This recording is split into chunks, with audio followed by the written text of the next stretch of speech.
Assalamualaikum warahmatullahi wabarakatuh dan selamat berjumpa lagi bareng saya Andi Susilo di channel kita yang tercinta ini pemirsa. Kali ini saya mau memperbaiki sebuah charger handphone merek Lenovo yang kabelnya adalah tipe YJD. Tapi tipe kabelnya nggak penting sih. Yang penting di sini nih, model CP43.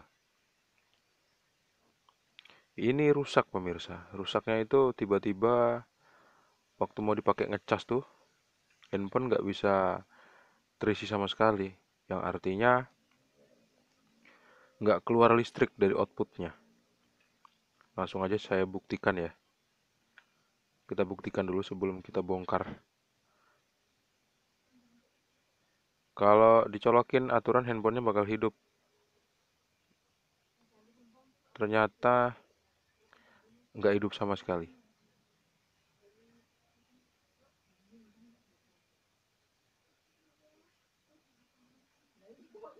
Coba pakai charger handphone yang lain. Saya pakai charger handphone Samsung.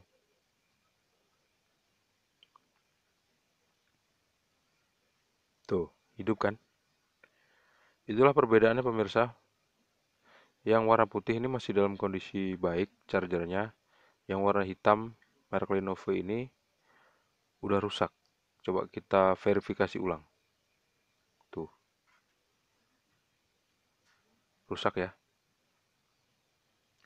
Terus gimana cara memperbaikinya? Tonton terus video ini sampai habis. Jangan lupa untuk klik like, subscribe, dan membagikan video ini ke teman-teman pemirsa. Langkah pertama mungkin kabelnya yang rusak. Ini kan asumsi ya. Mungkin kabelnya rusak. Jadi saya mau coba ganti kabelnya menggunakan kabel cas dari merek Advan.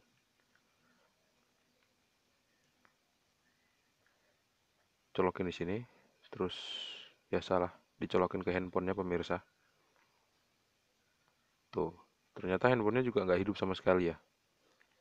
Berarti bukan kabelnya yang rusak, karena charger handphone Advan itu mesin casnya sama kabel casnya tuh masih dalam keadaan baik. Bukan kabelnya yang rusak. Berarti yang rusak adalah mesin casnya.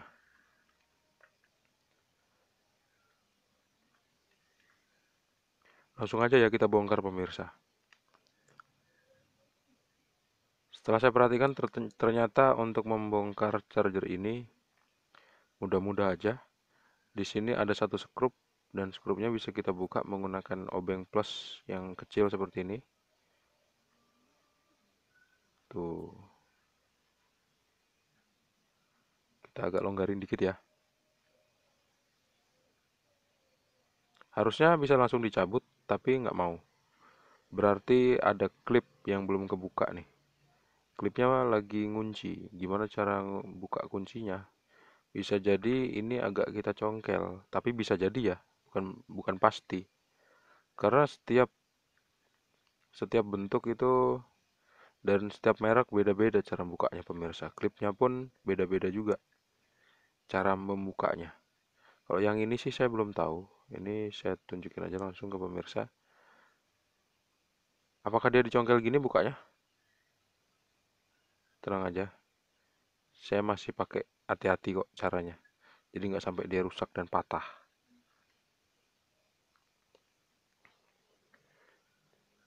Berarti itu bukan klip karena waktu saya congkel dia nggak bergerak sama sekali. Bukan klip yang model kayak biasanya lah maksudnya. Waktu kita renggangin gini kayaknya nggak ada yang bakal patah deh. Waktu saya intip-intip seperti ini. Cuman mungkin kalau dipaksa kabel warna biru dan warna coklatnya nih, kabel AC cord, kabel AC, itu bakal bakal putus. Gampang sih nanti tinggal disambung lagi aja ya. Coba mesinnya agak kita kendorin. Ternyata masih belum mau juga. Oh, ternyata dia maunya dipaksa pemirsa. Tuh, paksa seperti ini. Tuh, akhirnya kebuka kan dan nggak ada yang patah saya lihat. Cuman kabelnya putus. kabel warna coklat dan kabel warna hitam untuk kabel AC 220 volt. Gak apa-apa, nanti kita tinggal sambung ulang aja. Sekalian kita cek ada masalah apa enggak sama kabel AC cord. Kadang-kadang kabel itu kan lapuk isinya. Langsung aja kita cek ya mesinnya. Kita ambil mesinnya, kita agak congkel sedikit seperti ini. Ini dia mesinnya. Ini adalah rangkaian untuk merubah arus AC dari 220 volt menjadi 5 volt. Pakai trafo ini pemirsa. Trafo kecil, ada 2 buah. Trafonya 1 buah, ding. Tuh, saya agak ada curiga sama resistor ini pemirsa nih. Ini ada resistor yang berukuran 10 ohm. Resistor ini menghubungkan kabel warna biru dari AC menuju ke rangkaian. Eh,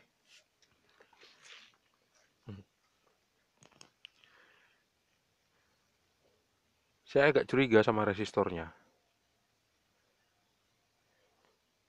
Sebelum itu cek dulu kabel AC-nya. Kira-kira kabel AC-nya ini udah lapuk apa belum sih?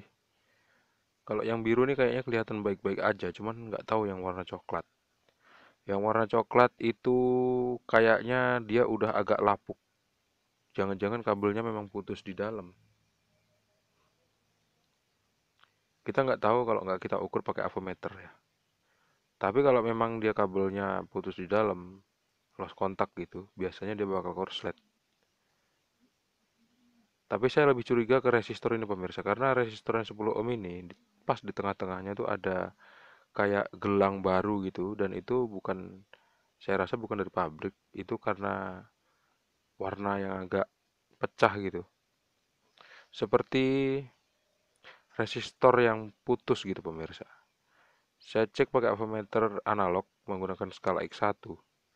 Jarum avometer saya nggak bergerak sama sekali. Harusnya kalau ukurannya memang 10 ohm menggunakan skala kali 1, dia bakal bergerak jarumnya ke arah kanan. Tapi ini nggak sama sekali, seperti resistor yang putus gitu. Untuk memastikannya, avometer digital. Saya pakai ring resistor, pokoknya ganti-ganti lah. Pokoknya ring resistor ya pemirsa. Kalau nggak bisa baca nilainya, nanti kita pindah ringnya ke ring yang lain lagi. Tapi masih tetap ring resistor. Dan untuk ring yang pertama, nggak kelihatan nilainya berapa. Yang kedua, nggak kelihatan juga nilai resistornya berapa. Yang ketiga, nggak kelihatan juga nilai resistornya berapa. Yang keempat, ternyata juga nggak kelihatan nilai resistornya itu berapa. Yang kelima juga, ternyata yang kelima juga nggak kelihatan nilai resistornya berapa. Harusnya ini keluar 10 ohm nilainya. Saya jadi makin curiga sama resistornya. Warna coklat, hitam-hitam, emas. Coklat itu 1, hitam itu 0, hitam gelang ketiga berarti nunjukin cuma 2 digit. Nilainya 10 ohm. Dengan toleransi 5% warna yang ditunjukin sama warna emas tadi pemirsa. Lanjut yang tadi ya. Adaptor ini menggunakan trafo 1 buah trafo. Kemudian pakai, tadi saya sebutin 2 trafo ya. Pakai 1 trafo pemirsa, dan yang satu lagi itu bukan trafo tapi cok. Bukan trafo tapi cok, COKE. Kalau di motor gitu coknya di karburator lah gitu. Coba bersihin dulu nih pemirsa. Ini kalau resistornya memang pecah, ini kalau saya congkel gini dia patah jadi 2 nih. Cuman saya congkel halus ternyata dia nggak patah jadi 2, berarti dia nggak pecah. Karena resistor juga jarang pecah sih kecuali dioda Zener.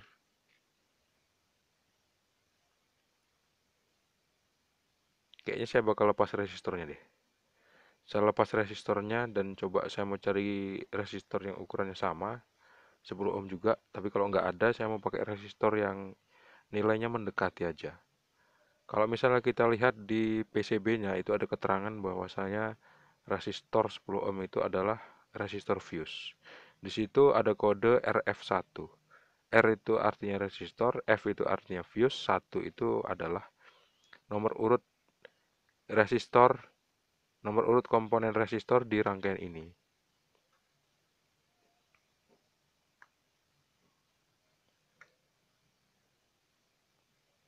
Tinggal satu kaki lagi ya.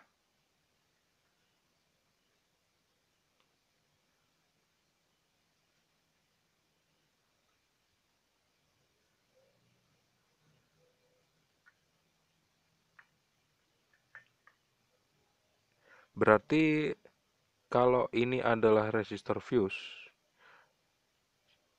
kalau nggak hidup rangkaiannya, berarti resistor fuse-nya putus.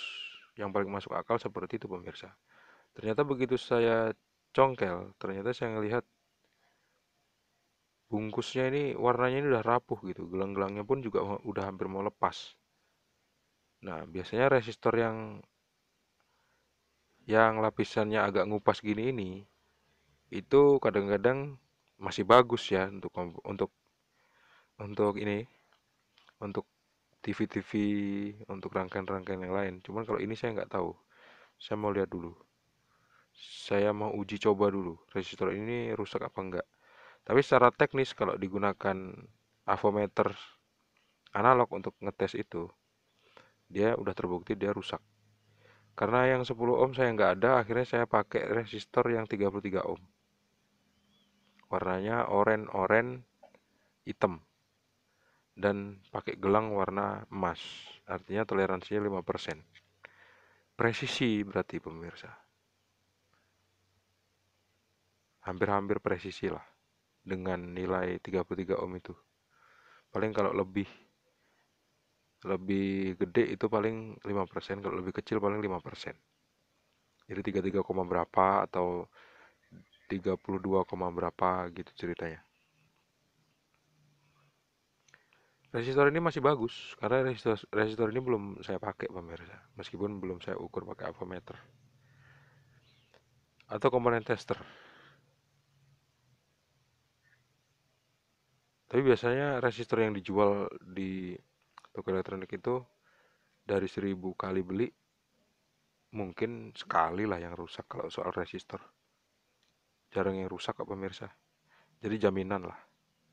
Kalau yang kita beli di toko elektronik itu masih dalam keadaan baik. Atau, tapi jangan percaya 100% ya. Atau agak berubah sedikit lah nilainya, itu udah pasti. Langsung aja saya solder. Tapi saya yakin ini resistornya nilainya presisi 33 ohm. Yakin aja. Bagaimana kok 10 ohm diganti dengan 33 ohm berpengaruh apa enggak sama rangkaiannya? Pasti berpengaruh pemirsa. Ya agak ada perbedaan arus yang masuk lah. Tapi kalau outputnya sama nggak jadi soal. Soalnya ini kan adaptor yang modelnya itu kayak SMPS gitu. Biasanya nggak jadi soal.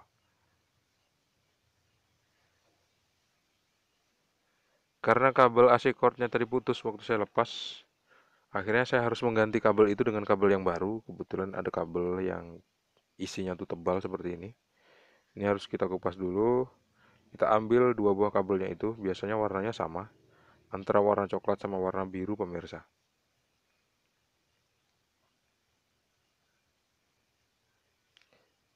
Sebetulnya paling enak ngupasnya pakai tang pengupas kabel, tapi kalau nggak ada ya pakai yang lain aja lah ya.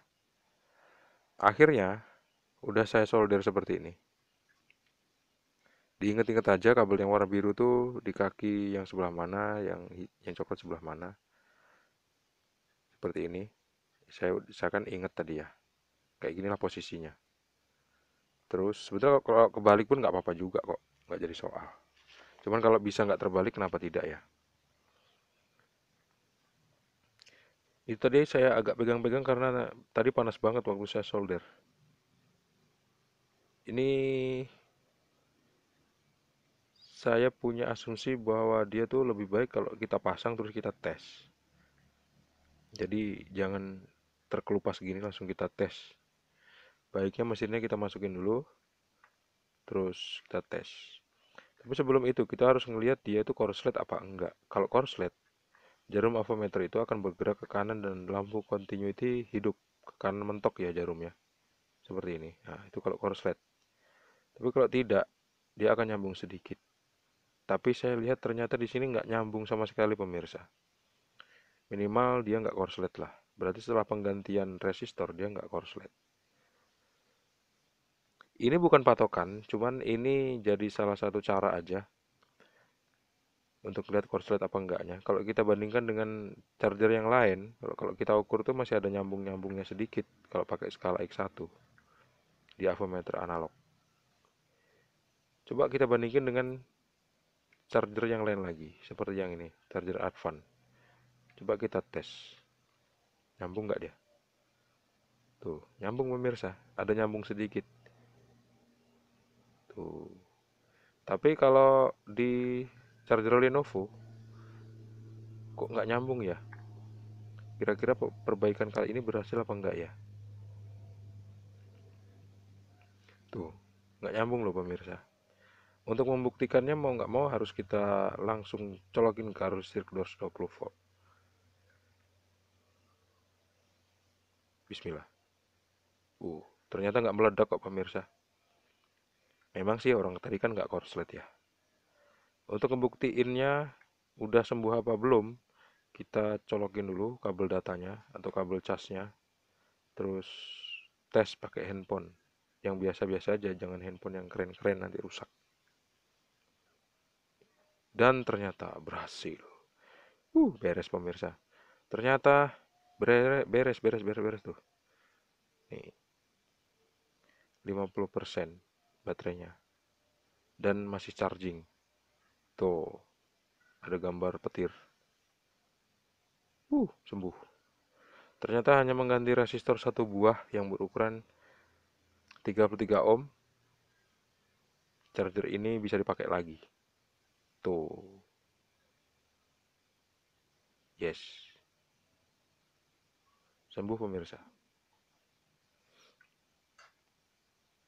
Sekarang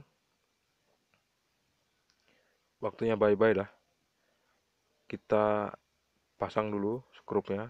Kita kencengin terus dipastikan kondisinya rapet.